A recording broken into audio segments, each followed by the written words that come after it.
चलो बेटा शुरू करो। अब शांत एकदम। मैंने होमवर्क जो दिया था कितने बच्चे करके लाए हैं उसे?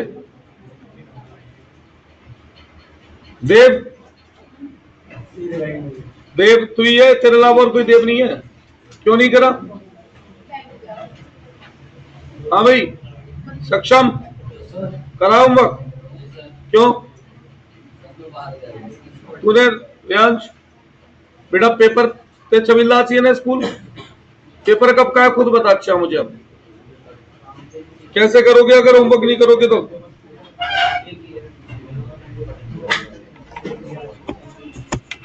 बताओ बेटा मुझे आप लोग।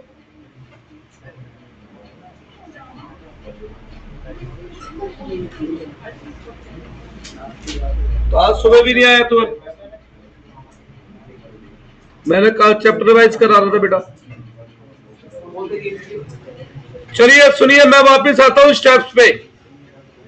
मैंने 7 स्टेप बोले थे टोटल, है ना? जिसमें से मैं कितने स्टेप करा चुका हूं? 5। लिखो स्टेप नंबर 6।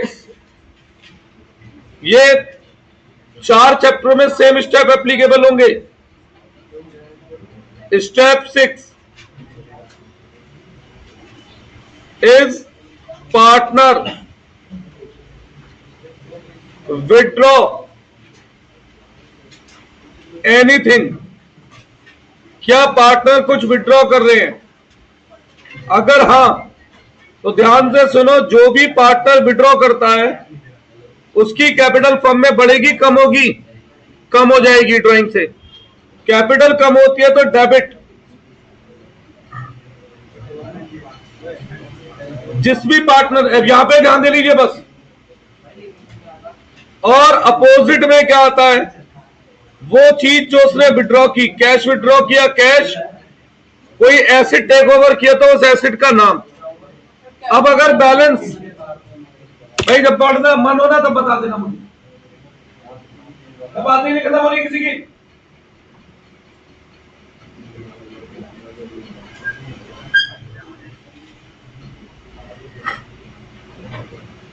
अगर बैलेंस नीचे बचे तो टू रिवैल्यूएशन, बैलेंस ऊपर बचे तो भी रीवैल्यूएशन। मतलब समझो कैसे है ये एंट्री। जैसे 20,000 वाली इन्वेस्टमेंट ए ने विड्रॉ कर ली 18,000 में, तो ए कैपिटल डेबिट 18,000। टू कौन सा एसेट विड्रॉ किया है? इन्वेस्टमेंट। To investment 20,000। अब बैलेंस ऊपर बचेगा 2,000, तो वो किस नाम से? रिवैल्यूएशन। 20,000 वाली इन्वेस्टमेंट ए ने विड्रॉ की है 25,000 में, तो as capital debit 25,000। To investment कितने की थी? 20,000। 20 वाली 25 में लिए, टू इन्वेस्टमेंट 20, और बैलेंस नीचे बचा 5,000। वो क्या बन गया? Revaluation account. और लास्ट स्टेप पर सबसे बड़ा स्टेप,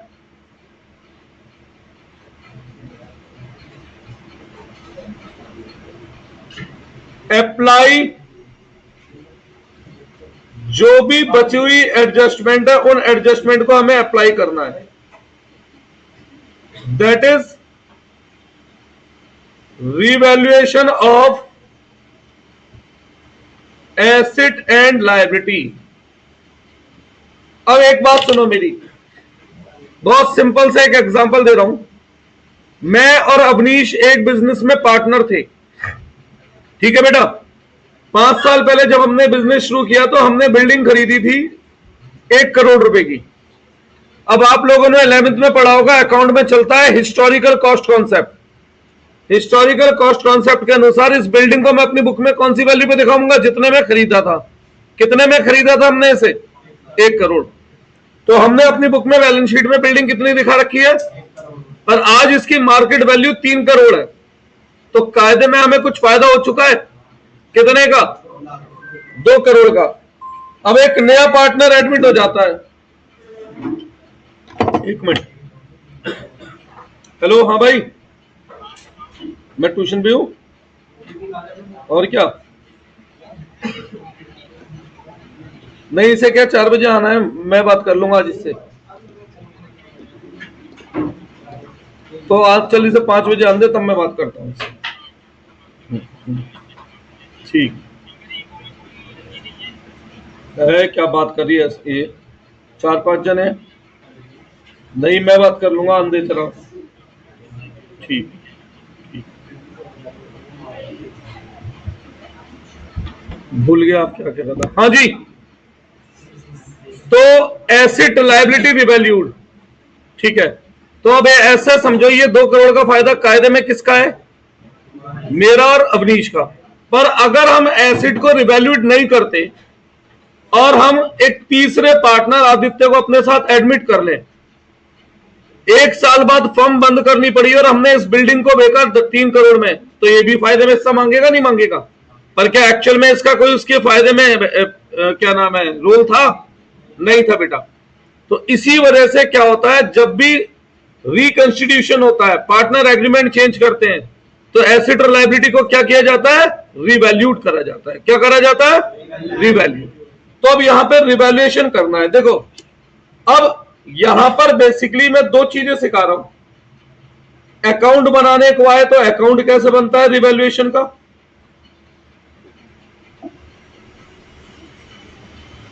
अकाउंट बनाने को आए तो अकाउंट कैसे बनता है,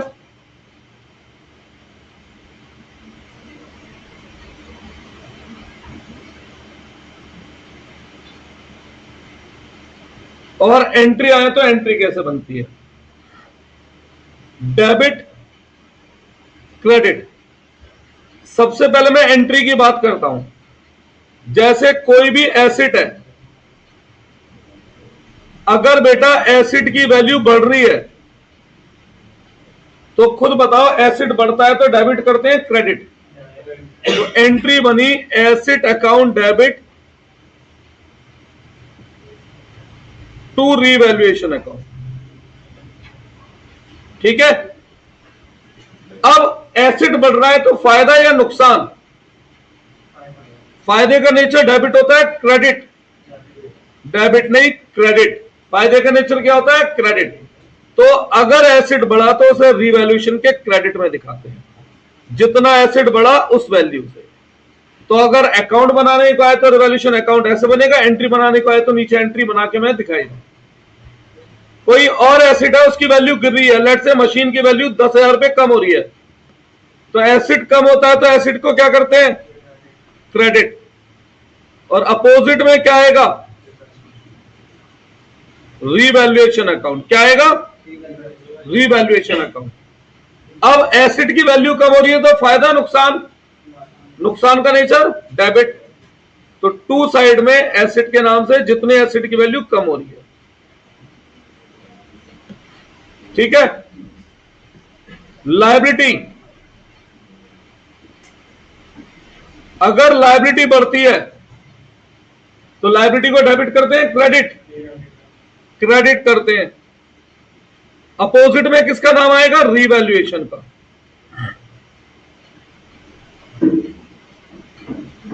अब सेम लायबिलिटी बढ़ रही है तो फायदा नुकसान? नुकसान। तो किस साइड? टू साइड, जितनी लायबिलिटी इंक्रीज हुई। अब सपोज करो अगर लायबिलिटी कम हो रही है तो फायदा या नुकसान? लायबिलिटी कम हो रही है तो लायबिलिटी को डेबिट करेंगे क्रेडिट, और अपोजिट में रिवैल्यूएशन। ये तो एंट्री। अकाउंट बनाएंगे तो जितनी लायबिलिटी कम हो रही है वो रिवैल्यूएशन के किस साइड? क्रेडिट साइड, ठीक है।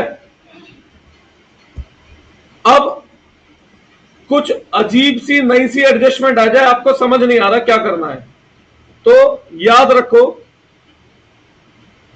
कोई अदर केस आ जाए एडजस्टमेंट का, तो अगर आपको समझ नहीं आ रहा कि उसे कैसे लिखना है, उसे किस तरीके से एडजस्ट करना है, तो पहले नॉर्मल जर्नल एंट्री बना लो।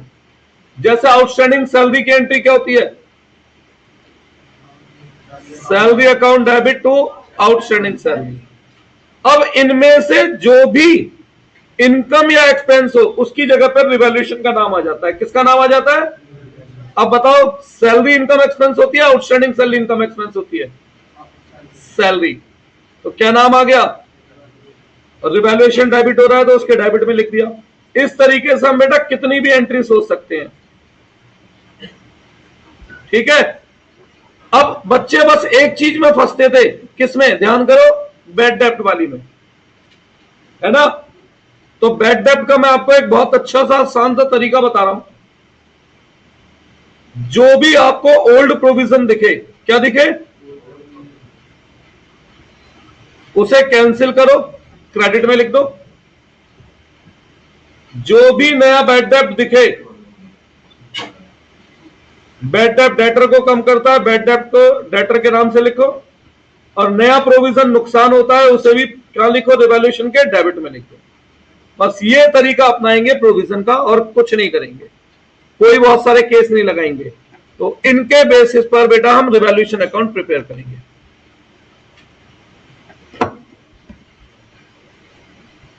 इसके बेस पर हम क्या करेंगे, रिवैल्यूएशन अकाउंट प्रिपेयर करेंगे। नोट करो इसे, 7 वाले को।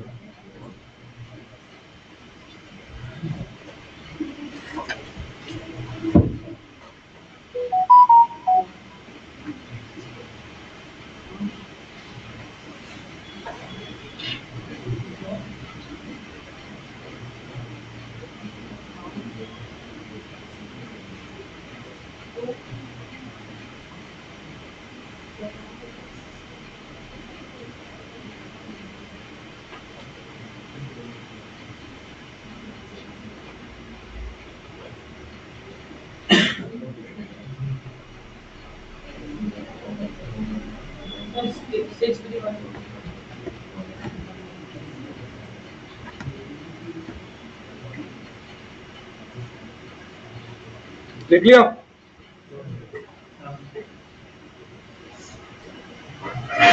अब जो भी बैलेंस बचेगा फाइनली, वो डिफरेंस कहां जाएगा, वो डिफरेंस ट्रांसफर हो जाएगा कैपिटल अकाउंट में। इस साइड बैलेंस बचा तो loss transfer to capital account के नाम से,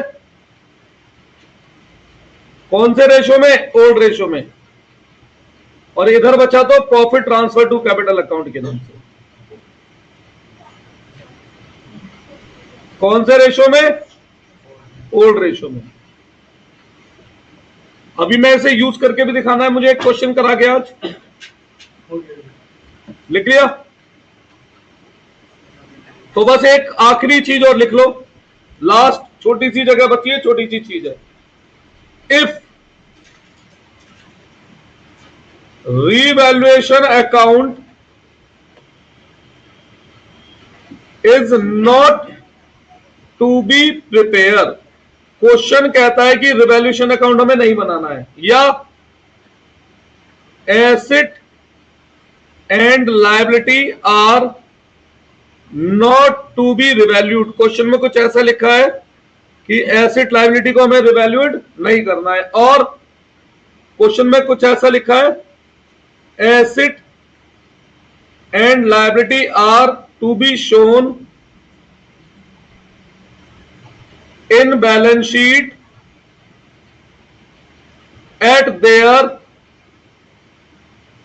original value। क्या लिखा है, एसेट और लायबिलिटी को हमें किसमें दिखाना है, ओरिजिनल वैल्यू। तो इस केस में बेटा हम लोग रिवैल्यूएशन अकाउंट नहीं बनाते हैं, ठीक है। हम उसकी जगह क्या बनाते हैं, मेमोरेंडम रिवैल्यूएशन अकाउंट। क्या बनाते हैं, मेमोरेंडम रिवैल्यूएशन अकाउंट बनाते हैं। नॉर्मली आपने मेमोरेंडम रिवैल्यूएशन अकाउंट बना लिया, बिल्कुल रिवैल्यूएशन की तरह। इधर जो भी प्रॉफिट आया उसे कैपिटल अकाउंट में नहीं भेजते फिर हम, तो उस प्रॉफिट के लिए हम एंट्री बनाते हैं, गेनर अकाउंट डेबिट टू सैक्रिफाइसर। क्या एंट्री बनाते हैं, गेनर अकाउंट डेबिट टू सैक्रिफाइसर। और ये एंट्री बनाना मैंने आपको कैसे सिखाया था, एक बार क्या करना होता है, उस चीज को ओल्ड रेशो में क्रेडिट सिखाया था ऐसा कुछ, और न्यू रेशो में अगर लॉस हो जाए तो क्या करूंगा, ओल्ड रेशो में डेबिट और न्यू रेशो में क्रेडिट। ठीक है, यूज करके दिखाता हूं। चलिए ये नोट्स खत्म, 7 स्टेप। आज मैं इनको आगे यूज करना सिखा रहा हूं, जो मैंने अभी आपको स्टेप लिखवाए। बेटा एक जना बुक दिखाओ जरा।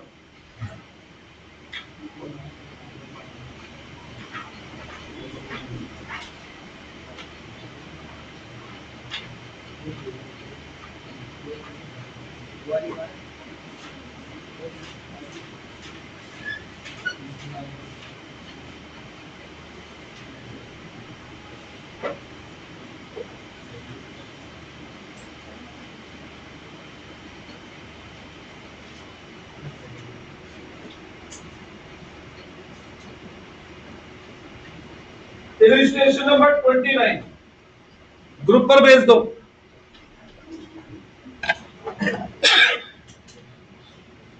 इलस्ट्रेशन नंबर 29 ग्रुप पर भेज दो।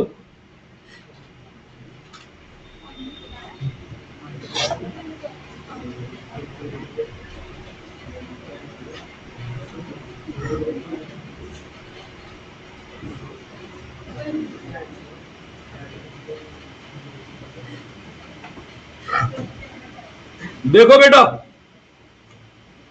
इलस्ट्रेशन नंबर 29 को मैं 2 बार करके दिखाऊंगा सॉल्व। एक बार नॉर्मल मैनर में, नॉर्मल मैनर में मतलब when asset and liability are to B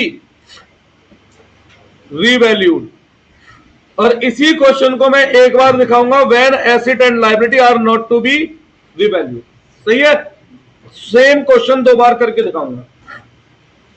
अब नॉर्मल क्वेश्चन में हमें क्या क्या बनाना होगा? एक रीवैल्यूएशन अकाउंट, रीवैल्यूएशन अकाउंट के डेबिट में क्या आते हैं? नुकसान, और क्रेडिट में क्या आते हैं? फायदे।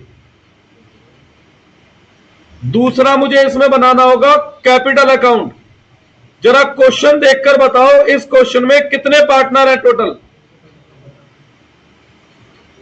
देखना कितने पार्टनर है इस क्वेश्चन में बेटा? 3। कौन कौन? A B C R T A. Illustration number 29 group में भेज देना कोई।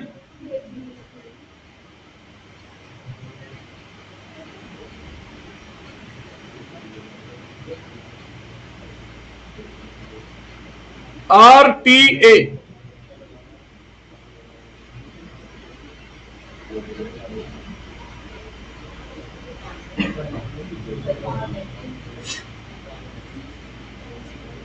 ठीक है। और तीसरा बैलेंस शीट।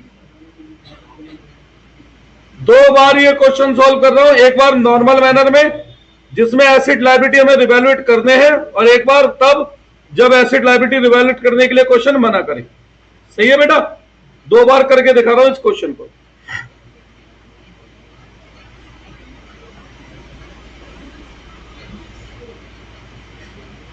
लायबिलिटी साइड और एसेट साइड। तो सुनिए मेरी बात ध्यान से। सबसे पहले क्या करना होता है, क्वेश्चन शुरू करने से पहले ओपनिंग कैपिटल लिख लेते हैं। बाई बैलेंस बीडी लिख दिया। बताओ बेटा ओपनिंग कैपिटल क्या क्या है? बताइए ओपनिंग कैपिटल क्या क्या है? 3 लाख, 1,80,000, 1,20,000। बस अब स्टेप फॉलो करूंगा बिल्कुल वैसे ही जैसे 7 स्टेप लिखवाए थे। सबसे पहले स्टेप मैंने क्या लिखवाया था? ये किस चीज का क्वेश्चन है? Admission, retirement, change in PSR. पढ़ के बताओ।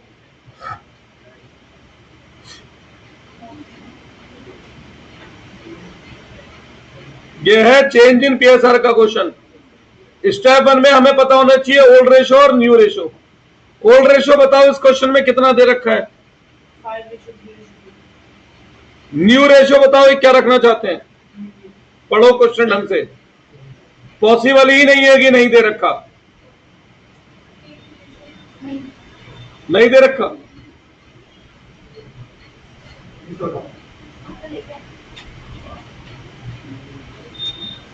पेज नहीं आया हम पे। भैया ये क्वेश्चन किसने भेजा है? क्वेश्चन नीचे का बहुत समझदारी वाली बात कर दी, नीचे का पेज भी भेजो।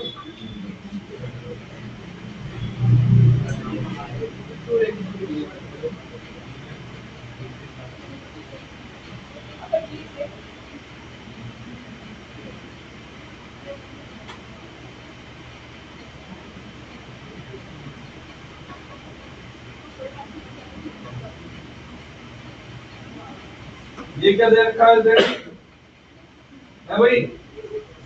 बिना क्वेश्चन पढ़े क्या देते हो? नहीं दे रखा। 2 2 1 स्टेप 2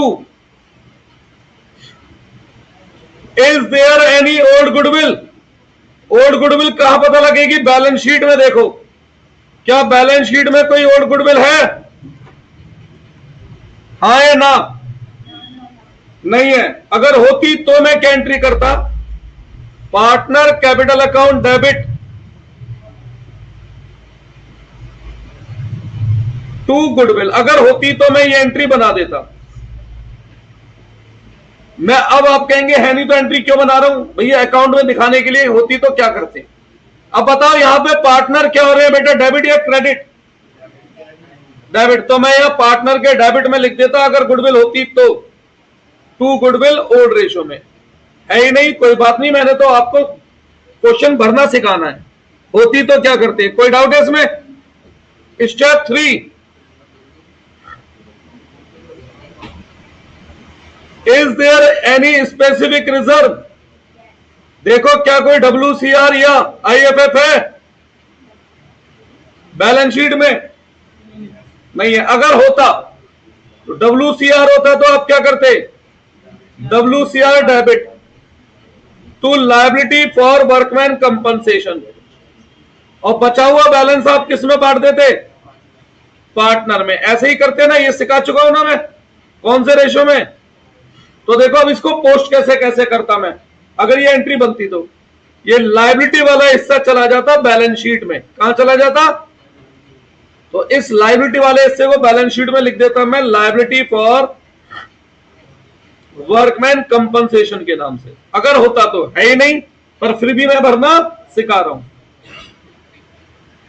अच्छा, पार्टनर की कैपिटल क्या हो रही है, डेबिट या क्रेडिट? क्रेडिट हो रही है, तो क्रेडिट साइड में लिख देता मैं, नाम आता अपोजिट का WCR का। अगर होता तो मैं ये क्वेश्चन जो चीज नहीं है उन्हें भी भर रहा हूं, बस क्यों? ये दिखाने के लिए अगर भरी जाती तो कैसे भरी जाती। सही है?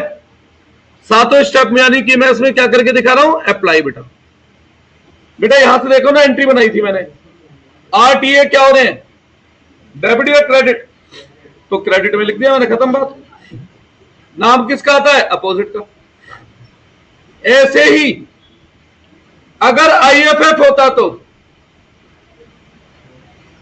IFF डेबिट टू इन्वेस्टमेंट का लॉस, ऐसी था। अब बचा हुआ अमाउंट किस में बढ़ जाता?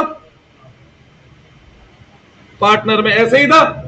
तो अब अगर मैं इसे पोस्ट करता तो कैसे करता भाई? इन्वेस्टमेंट का लॉस क्या करता मैं? जो भी बैलेंस शीट में इन्वेस्टमेंट दे रखी होती उसमें से लॉस का अमाउंट मैं यहां पे माइनस करता, क्योंकि इन्वेस्टमेंट की वैल्यू कम हो रही है और पार्टनर क्रेडिट हो रहे हैं, तो IFF करके पार्टनर के क्रेडिट में लिख देता। बस मैं एंट्री की पोस्टिंग कर रहा हूं, मैं कुछ भी नहीं कर रहा हूं। रियांश कोई डाउट है इसमें? आगे बढ़ो। Step 4 is there any other reserve? Balance sheet देख के बताओ, क्या बैलेंस शीट में कोई रिजर्व है? कौन सा है? जनरल रिजर्व पॉजिटिव रिजर्व होता है, नेगेटिव? तो देखो अब जरा मेरी बात ध्यान से सुनो। तो पॉजिटिव रिजर्व बांटने की एंट्री मैंने लिखवाई थी, positive reserve debit to partners capital old ratio में। कितना है जनरल रिजर्व बताएं? और ओल्ड रेशो क्या था? 532। इसे अकाउंट में अगर लिखना है तो कैसे लिखूंगा? RTA क्या हो रहे हैं, डेबिट या क्रेडिट? तो क्रेडिट में लिखता है, नाम आता है अपोजिट का, by general reserve.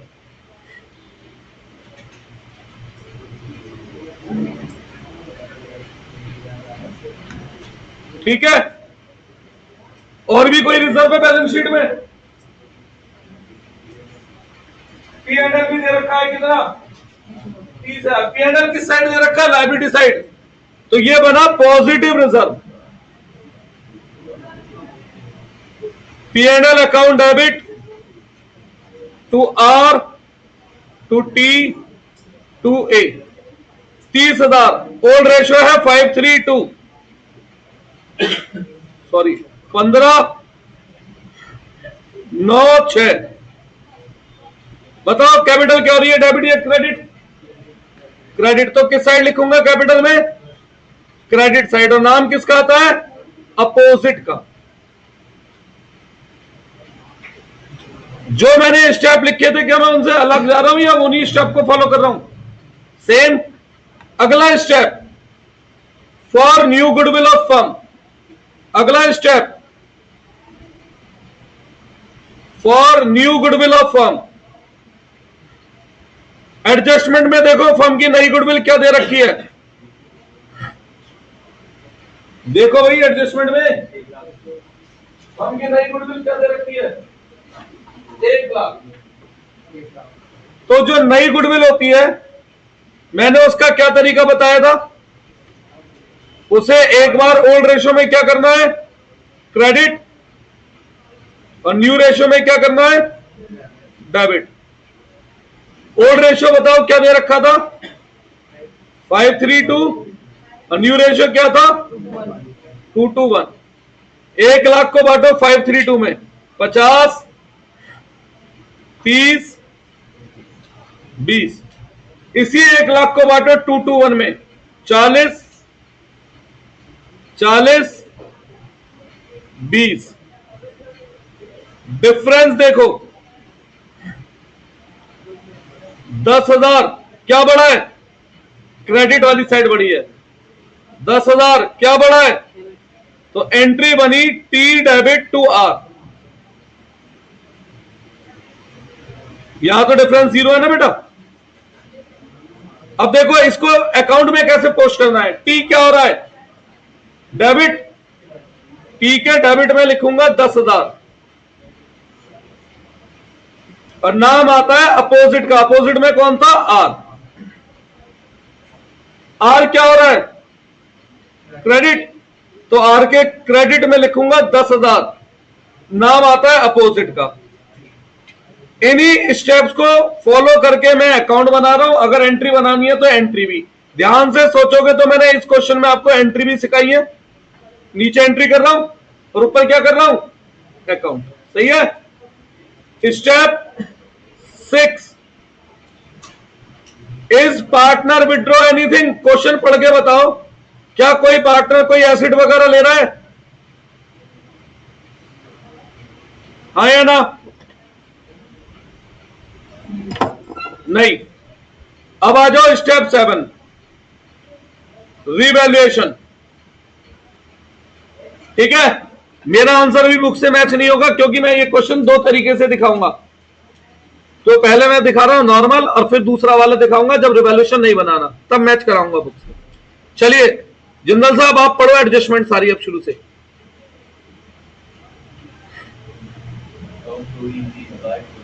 Stock to be increase by 2,20,000। ये बताओ पहले से बेटा स्टॉक कितना है? पहले से 220 नहीं है, पहले से बैलेंस शीट 2,00,000। और जिंदल साहब मुझे ऐसा लग रहा है आपने क्वेश्चन गलत पढ़ा है।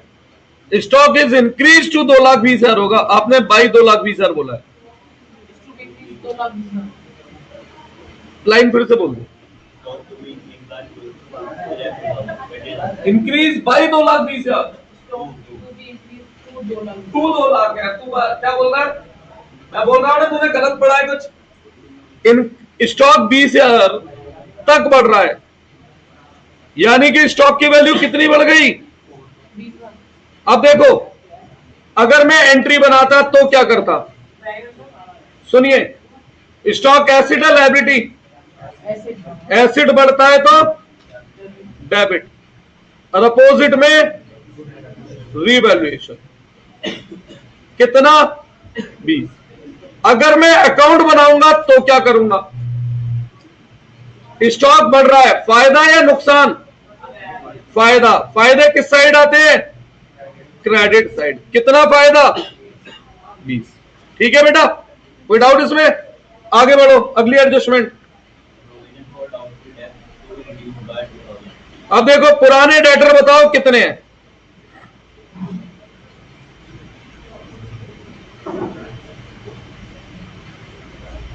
पुराने डेटर बताओ कितने हैं। प्रोविजन लेस होने से पहले वाली वैल्यू पूछ रहा हूं। 1,10,000। पुराना प्रोविजन हमेशा क्रेडिट में लिखो और भूल जाओ। पुराना प्रोविजन कितना है? प्रोविजन 10,000। अब नए सिरे से नई एडजस्टमेंट। सबसे पहले अगर कोई बैड डेप्ट है तो वो लेस होता है। क्या एडजस्टमेंट में कोई बैड डेप्ट है? नहीं। अगर होता तो यहां से लेस होता, और बैड डेप्ट को मैं यहां दिखाता डेटर के नाम से। किस नाम से? डेटर के नाम से। अब जो बचा उसमें से लेस करना होता है नया प्रोविजन। नया प्रोविजन कितना बनाना है बताओ?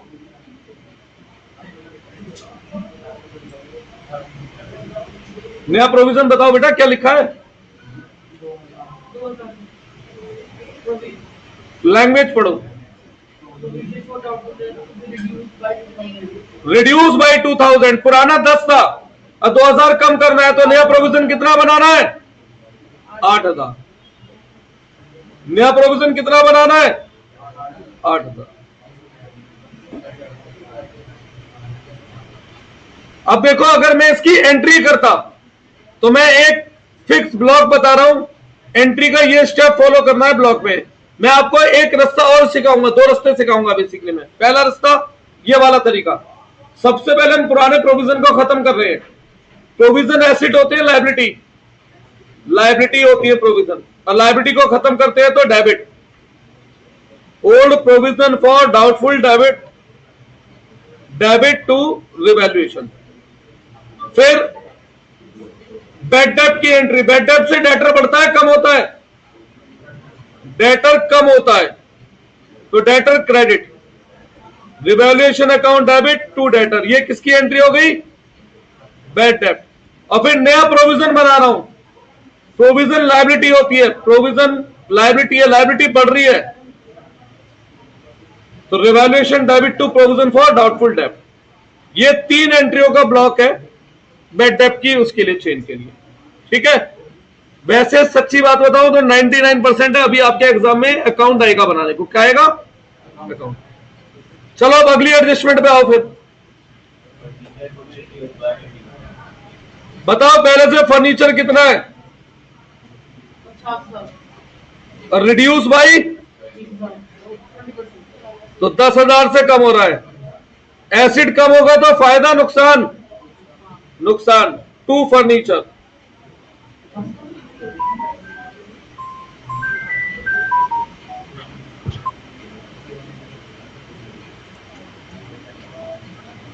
ठीक है, 10,000। आगे बढ़े। अगर मैं इसकी एंट्री बनाता तो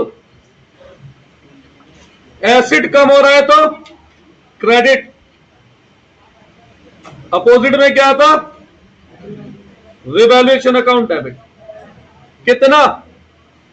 10,000। आगे बढ़ो। रिड्यूस 2 है। पहले कंप्यूटर की पुरानी वैल्यू बताओ। 3 लाख। और रिड्यूस 2 कितना कह रहा है? तो बाहर आती है 2 वाली वैल्यू, 2,70,000। कितना वैल्यू गिरी?